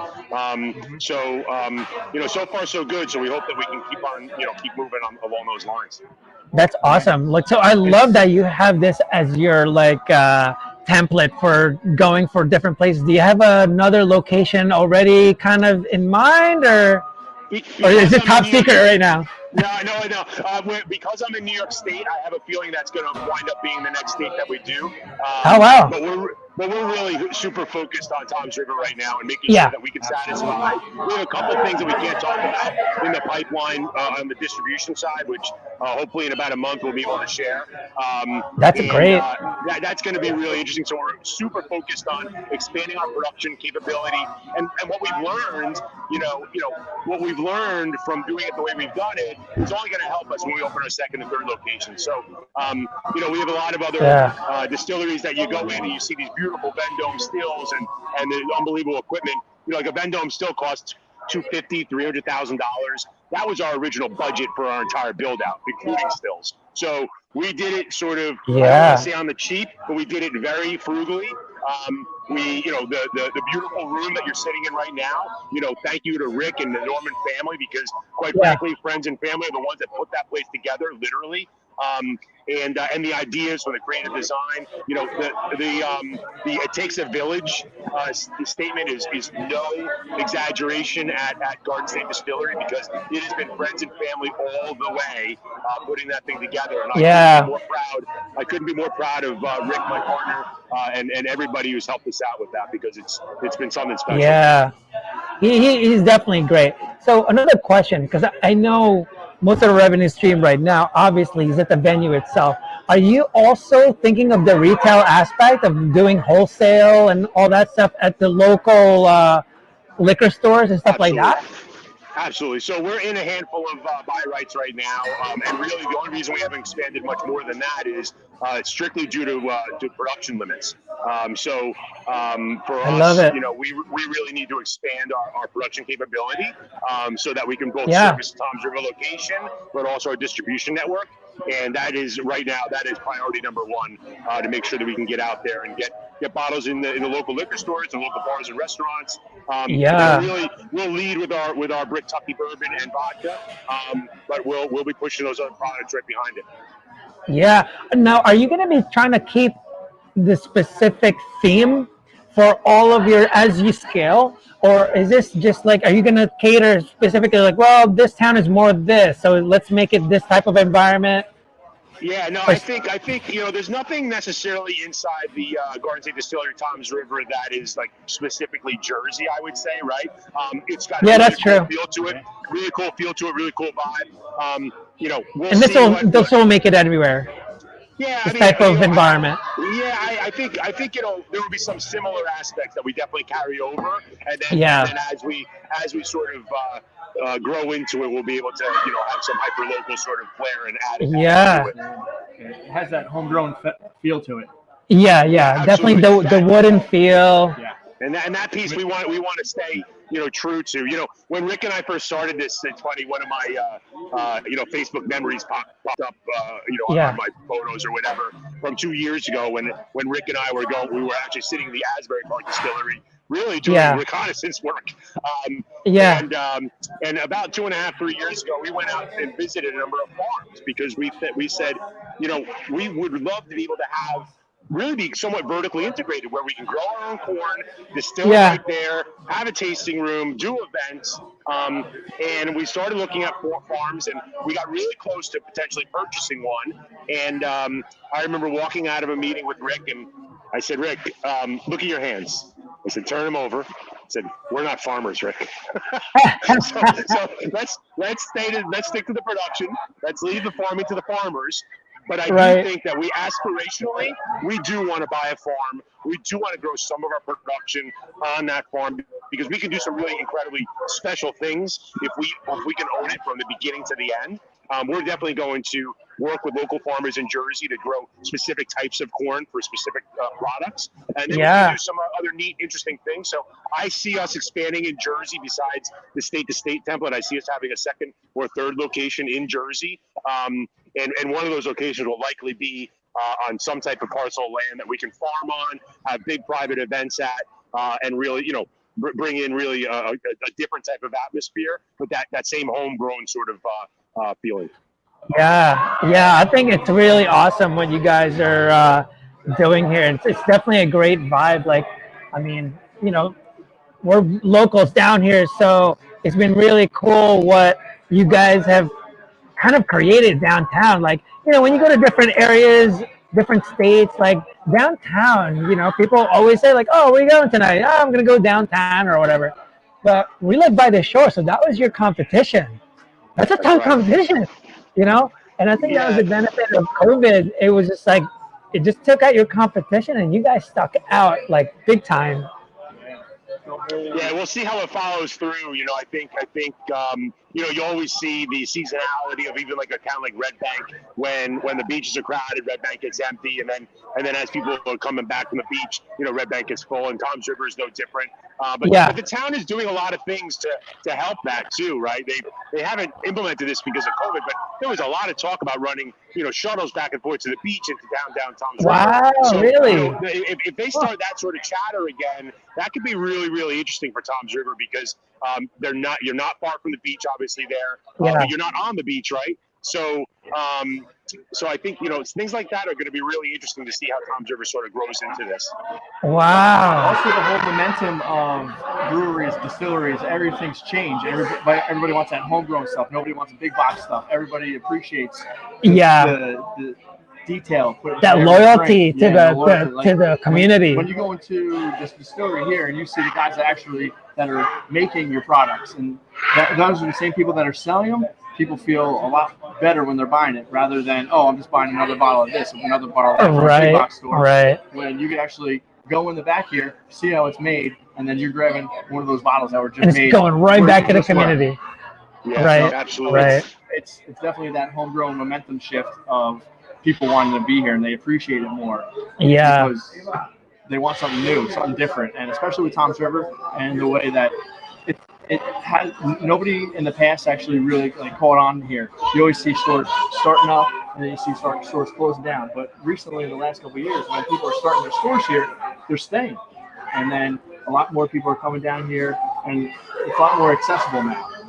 And it's great that the town's working with everybody, and this is what they want, and they actually see that creative people, and it's not turning into where they think it's going to be like a seaside or something. It's turning into a Red Bank. It's turning into a nice part of Asbury and stuff like that. So it's definitely bringing more people down here. And I just think over the summer, I've just seen a huge momentum shift of people going from the beaches, the bars on the boardwalk, and guess what? Hey, we're gonna go somewhere closer. We're gonna go to Tom's River. We're gonna go downtown because you do have the options of different restaurants. You're not just eating pizza. You got the full Italian place of Capone's, and you have all the other restaurants here, and it's a beautiful thing just seeing everybody decide they want to start coming down here, and it just builds, and then more people tell other people, and then next thing you know, you have everybody here. Yeah. Can you hear him okay? He's a little. I hear you much better than I hear him. Okay, so yeah, make sure you talk towards this thing. Oh, yeah, we have to share this because so I didn't expect to be, you know. I like whispering Jacks here, right here. Yeah, there you go. Nice and romantic. It's called bromance, people. You know, a little romantic, a little Brokeback Mountain over here. That didn't happen camping. That didn't happen camping. Is that camping experience? So, you know, as you know, we're down here for Start Day One, the nonprofit. What do you think so far? Like all the things that we're trying to do with, you know, Start Day One and trying to be more proactive with mental health and suicide prevention. Yeah, look, I think what you guys are doing is incredibly commendable. And, you know, one of obviously your differentiators is not about the hotline of when you're at the edge there and you need help at that last moment. It's like it's too late. And I think that it's a mindset for everybody. It's a mindset for me. It's a mindset for you.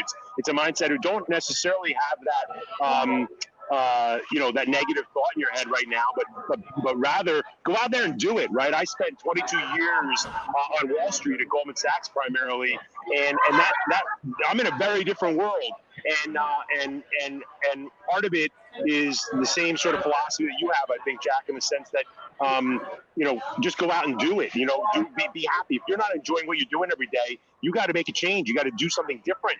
Don't let it get to that point, because there's only one life. You've got your friends, you've got your family, and you need to make the best of it every single day. And and I've been really lucky in a sense that you know, I was let go actually from Goldman Sachs a number of years ago in 2016. And it's not lost on me that I was very grateful and appreciative that I get to go home and sit down and not panic and figure out what I want to be when I grow up. And, and you know, now every day the distillery, the stuff you see behind me, the little restaurant in Red Bank, Johnny Porkroll, we've got Reward Jet, a small business platform that we've been working hard on. This is stuff that it's enjoyable, it's impactful, it makes a difference, and I think that's the way you need to think. And I think at the heart, that's really what Start Day One's all about. And I commend it. I think it's exceptional. Awesome. Hey, thank you so much for that. Like, it's really been, you know, I'm so glad you became part of it. And this was coincidental, right? All of a sudden, we're like seeing like these mutual businesses kind of coming together, and now we're doing a thing here. Your wife Renee is the board of directors on Start Day One. You know, it was just like all coincidental. You know, it wasn't like, hey, by the way, did you know that one of the investors, a partner, you know, is part of Start Day One? It was just like, hey, let's do this. And then we're just like, oh, wait a minute, Dan's part. Oh my God, we're all working together. It's a nice way how things sort of fall together. And you know, Rick and I met across the bar. And I was a consumer, and he was my bartender. And I couldn't be happier with a different partner than Rick. And you know, this sort of stuff it all just sort of organically makes its way. For example, we have. If there's smoking drinks in there today, using the smoker, a lot of that stuff that's being smoked there is actually all hemp. So there's hemp being smoked into the drinks, infused into the drinks. So we're sort of having some cross-pollination between our hemp farm business and the distillery, which is a ton of fun. Some of our hemp and actually use it in the botanical bag in our gin, which we start doing some more gins. So we've got a lot of neat plans about sort of that cross-pollination. That's amazing. It's great when this stuff just organically happens. You don't force it. If it works, it works. If it doesn't, it doesn't. And when it does work, that comes out to be best. Wow, yeah, that's amazing, dude. There's so much. It's so great to learn so much more. So, what do you think? What's the next step as far as the Garden State Distillery? Is there something like what's the next milestone that you're hoping to, or what you're looking at? Like, you Yep, know? yep. So I look at it as there's three more, well, not three more, but there's three big sort of hurdles for us to get over. Number one, our biggest priority right now is increasing our capacity for production so that we can really have a meaningful distribution. That's definitely number one. Number two is expanding location-wise, both potentially in New Jersey and then external to New Jersey.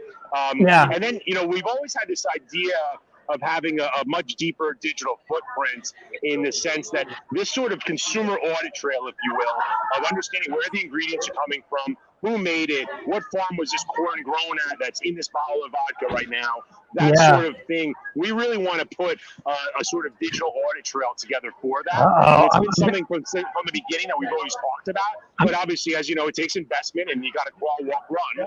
So right now we're kind of walking, and once we can sort of hit our stride on the capacity side, then I think we're going to really dig in our heels and really come up with a consumer-facing, consumer digital audit trail that will allow folks to understand where the product is made, how it's made, where the ingredients come from, show provenance, show proof that that's actually where it came from. And then really what that becomes is a consumer rewards program where there's a loyalty component to that, where people can either get there's certain laws that we have for distribution, as far as discounts and things like that you can't really do, but we can do certain things that give certain benefits and awards or rewards, I should say, to our customers. So we've got a lot of great ideas. A few of them you'll be hearing about hopefully within the next 4 or 5 weeks, and we're excited to move forward and continue to expand. Yeah, so I'm sensing a little blockchain integration with tracking there, where the things are coming from. So that's exactly where I was going at, and I guess we don't. Buddy. We don't need to necessarily implement it on blockchain, but I love the idea of verification. Data. You know exactly where it came from, and you want to take the farmer. You want to be able to highlight that farmer with video content, audio content. Exactly. The farmer verifies that, hey, yes, that corn came from me. I dropped it off. Bing, check the box. It's supply chain management that this stuff has really been used for so far. And we'll use it for supply chain management as well, but it has never been really faced to the consumer. So we're thinking about that platform, both in the context of the hemp farm with our CBD products, but also certainly with the products from Garden State Distillery. So we're close to pulling the money together and pulling the developers together to really start the building blocks of that platform. So once we have our production capacity issues solved, then that'll probably be one of the next real focus items. Are you guys also playing with the idea of like franchising, like hyper-local distilleries?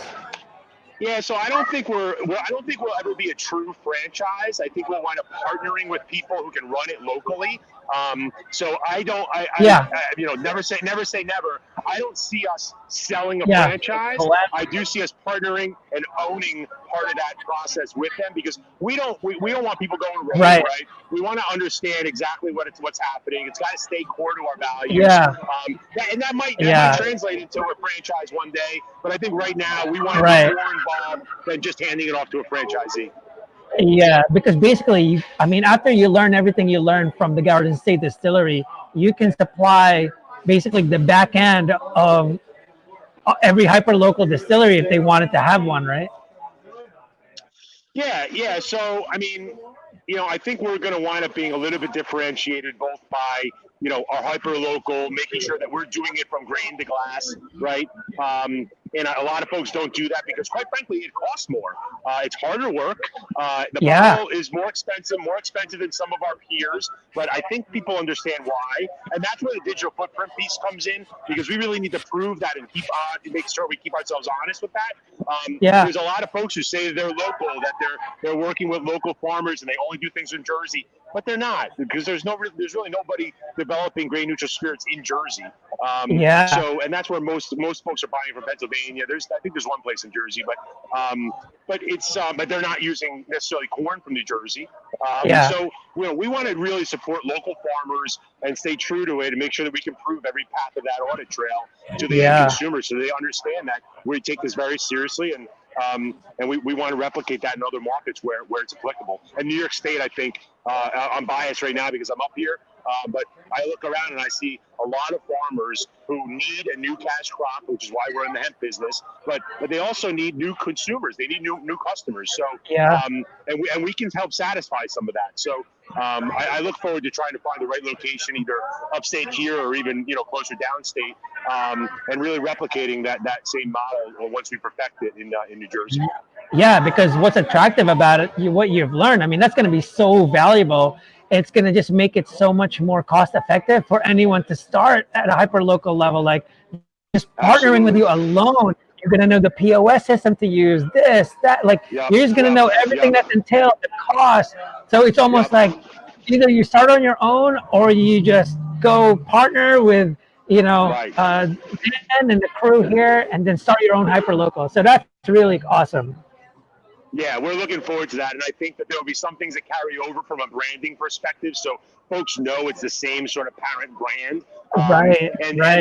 And when you do it in New York, one of the interesting things is when you think about a Jack Daniels or even a High West, these other products that are out there, they spend a ton of money and a lot of effort in making sure their products are always the same. Their consistency has to be the same. When I buy a bottle of Jack, it's got to taste the same as the last bottle of Jack. We kind of don't. We have the luxury of not having to do that, right? That's right. New Jersey, our New Jersey whiskey is going to taste different than New York. Why? Because we're using different ingredients, grown with different soil, grown in different climate. So, as you go from one state to the other, it's going to have some micro changes that are going to impact the taste ultimately.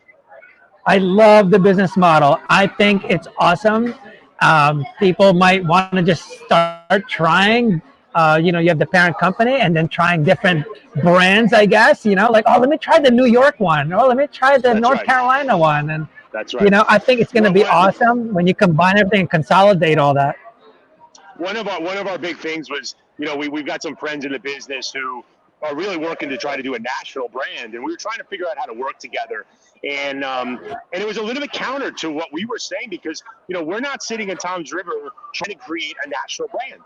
As a matter of fact, if I don't sell a bottle of vodka outside of New Jersey, that's A-okay because I'm going to open up one in New York and one in Pennsylvania. And it's going to service that. And we don't have the ability to distribute that big. And we want to stay this way. And when we think about it from a true investor perspective, because you always have to think about, all right, what's my exit plan, right? Like at some point as an investor, you might run a business for the rest of your life, and that's great. You're involved in it. But at some point, you got to monetize it for retirement or whatever your next stage of your life is going to be. And for us, we feel like if we can have 5, 6, 7 of these locations in 5 or 6, 7 states, that becomes almost like a national brand. And now you can be actually looked at from these big boys as a buyout target. And that's not really our plan right now. It's not our goal. We're not thinking that way. But when I think about it with my Wall Street background, that's kind of how you have to think about it. Whether you want to sell or not to the big guys, that becomes a high quality problem to have, right? Just like Tito's did, right? Tito's has been, tried to be bought over and over and over again. And the guy just says, no, I don't want to. But that gives you a lot of cachet when you're sitting in that seat. And you also know how to value your company better when someone else puts a price tag on it for you.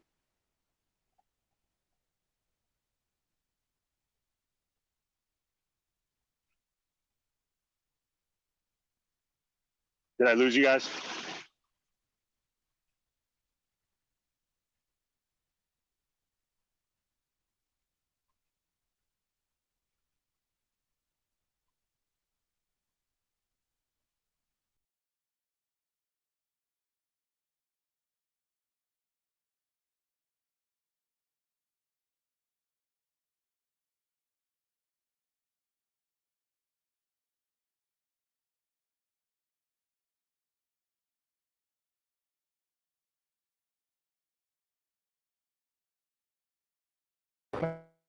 Back here, take this off. Let's see if you can actually still hear us. Can you guys hear us? Whoever's out there? I just want to make sure. Looks like the mics are back on. I'm not sure what happened to Daniel. I just kind of took him out. Looks like someone's hearing us. Let's see. Can't hear. Oh no. Uh-oh. You can't hear us? So that's not good.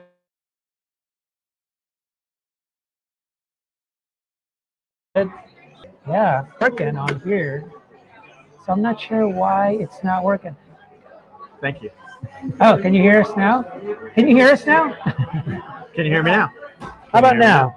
Oh, maybe because I had to take this out. Now we don't have to be romantic. There you go. Can you guys hear us okay? Anyone that's out there? I'm not sure.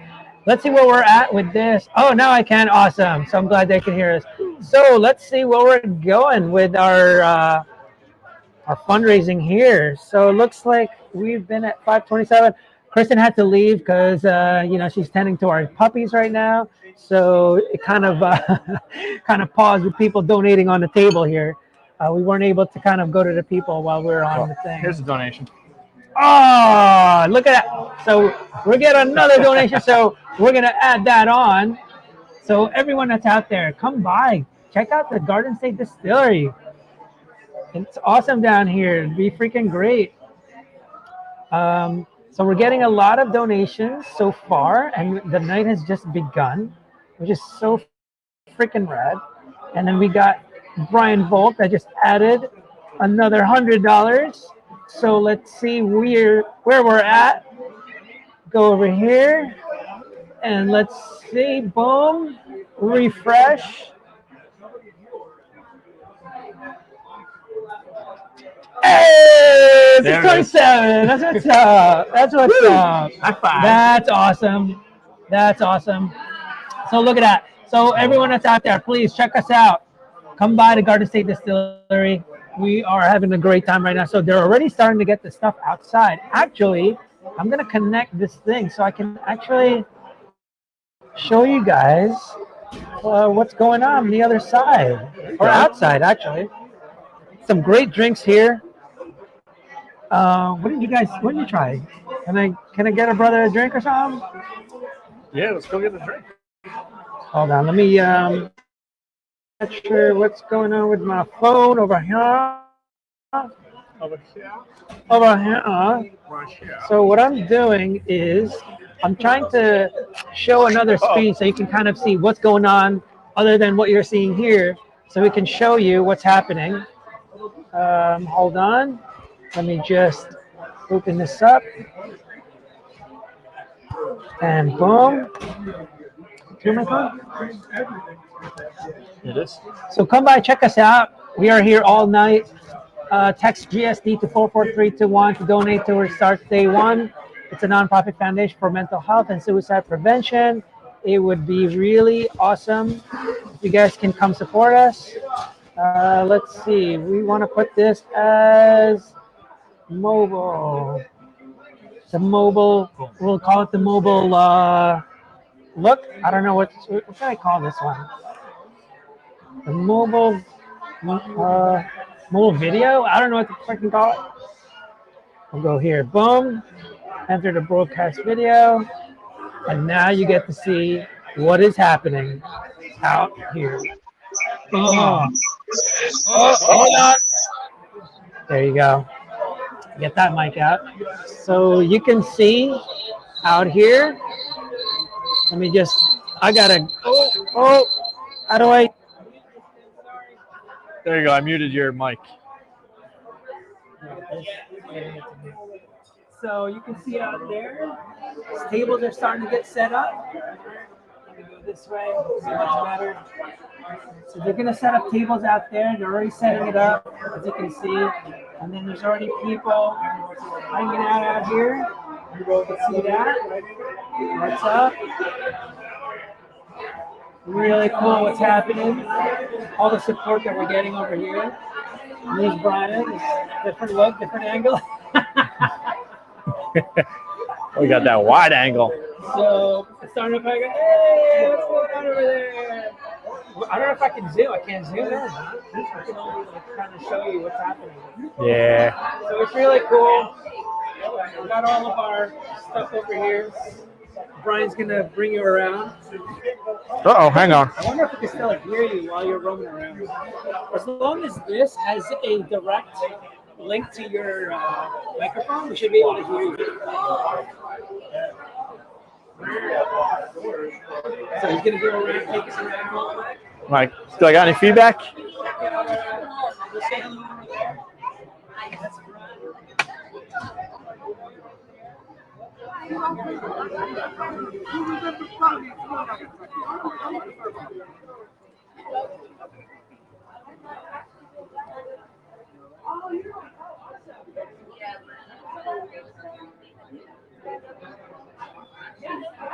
What's going on in here? So we're gonna. I usually set up in this area. Yeah, that's what I was saying. I was hoping to get cake. The cake?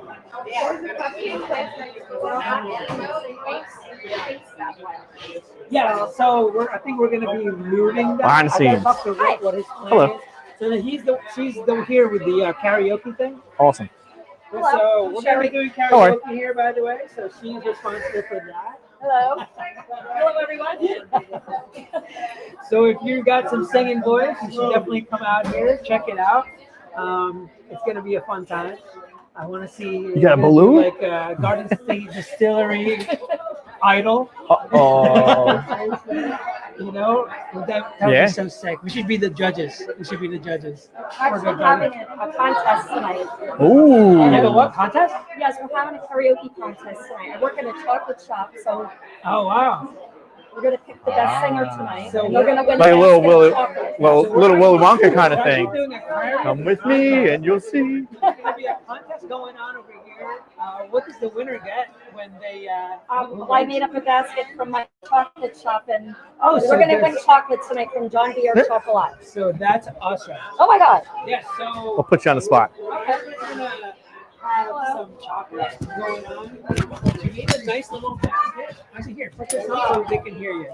We're gonna go home in like 2 minutes, okay? Sounds good. So is it safe to take off my mask? Yeah, I think so. It should be okay. We're like by the window here just to let you guys know. So we're kind of safe. Awesome. Hello, everybody. Tell everyone over here. I'm like, Sherry where- Karaoke. So we're going to be starting karaoke at 7 o'clock, and we're going on till 10:30. Nice. And we're going to have a karaoke contest tonight. Awesome.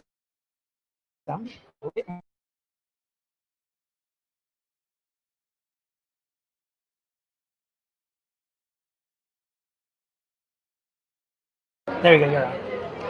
Hello, everybody. Yeah. So she's doing a little karaoke thing going on over here. So yeah, please explain again what's going on before I cut you off. So I will be doing karaoke tonight. I'm Sherry Karaoke. Sherry Lynn. You can check me out on Facebook if you want to check out my events. We're actually doing a karaoke contest tonight Yeah. for the best singer, and whoever wins will win a basket of chocolate from a chocolate shop that I work Oh, in that's Allenwood, and it's awesome. called John Pierre Chocolat. And Oh, it's- no way. With your Jean Pierre. No way. Do you know John Pierre? Yes. You do? Yes, we do. I- JP, that's what's up. That's awesome. What is your name? I did. I'm Jack. Hi, Jack. Nice Yeah, to meet she you. knows my wife, Kristen. Excellent. What's Yes. the website? John Pierre Chocolat. John. Yes, that's his website. So you can check it out. If Oh, we, wait. What's the we're more wholesale than retail, so you can Yeah. shop right online onto the website. And the website is John Pierre JEAN JEAN. PIERRE Yep. Chocolat without the E at the end. Yep. .com. There we go. It's amazing. And so we're gonna. We Oh, sell amazing. baskets, It's freaking truffle not, boxes. it's not right. Like It's amazing. so good. So the winner is going to win a mini chocolate basket Where's that from the basket? shop. Is it here? Would you mind going to get Yeah, the? let's Yeah, check out that it's really nice. It's got a John Pierre bar in it. It's got the Right. amazing bar in it. It's got a truffle box in it. Oh, All yeah. assorted truffles in it. Milk and dark chocolate. It's really really That's nice. And Check out the here basket. is the basket. That's The chocolate awesome. is amazing.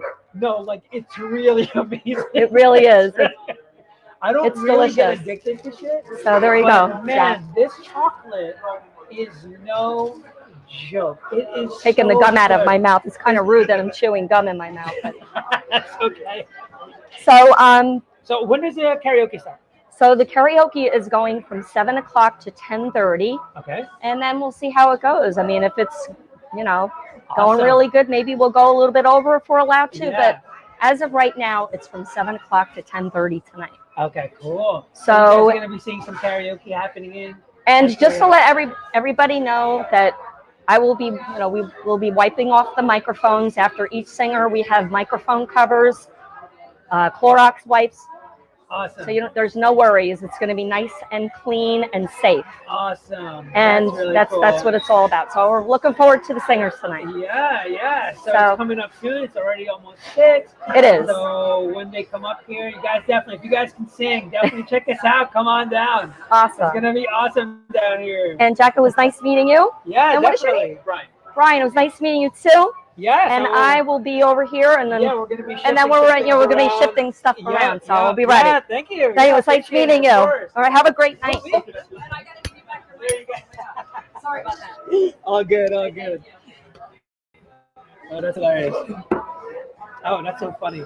So yeah, they're gonna be doing some karaoke over here. I'm gonna shift a little bit. Let's go over here so we can kind of take that. We can kind of show people what's going on behind us. So you guys don't have to stare at that the whole time.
to get you guys to roam around.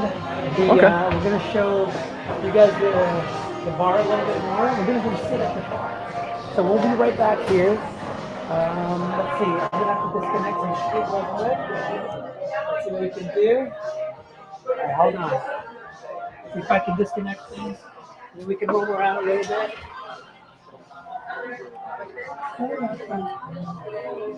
So all I need to do is disconnect this one. This one. So that one's gonna go off. With the lag in the TV?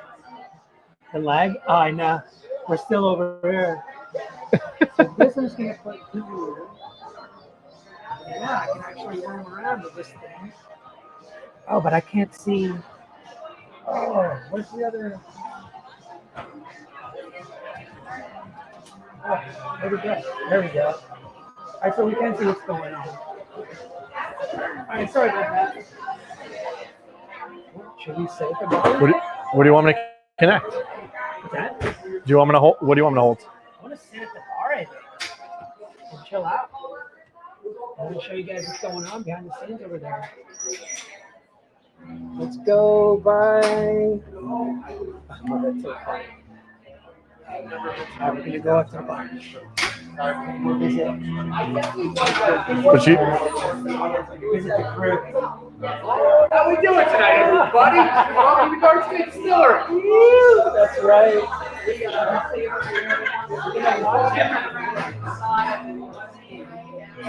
What happens here? There, I guess. So Brian and I are gonna chill in the bar and just chill. Actually, it's probably better to come here on this side. I'll put the mic on that side.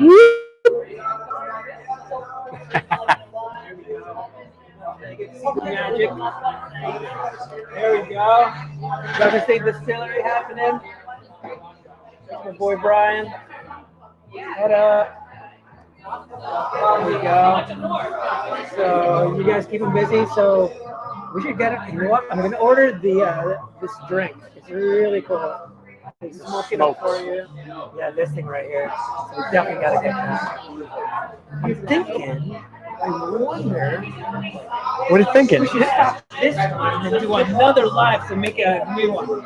So I think we're gonna take a quick break,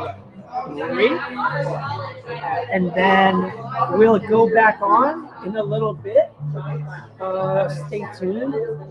There's one. I have to go to the bathroom. That's one. But two, I want to make. I want to order a drink, and you'll actually be able to see how they make it. Yeah, absolutely. Cool. And here's one of the guys right here. Hey, everybody. Representing, you know. Representing. That's it. So I'm gonna leave. I guess we'll be right back. So we're gonna broadcast back again. We're gonna do a quick break, and I think we'll just do a whole new broadcast again. So we'll be right back. Stay tuned at 6 o'clock.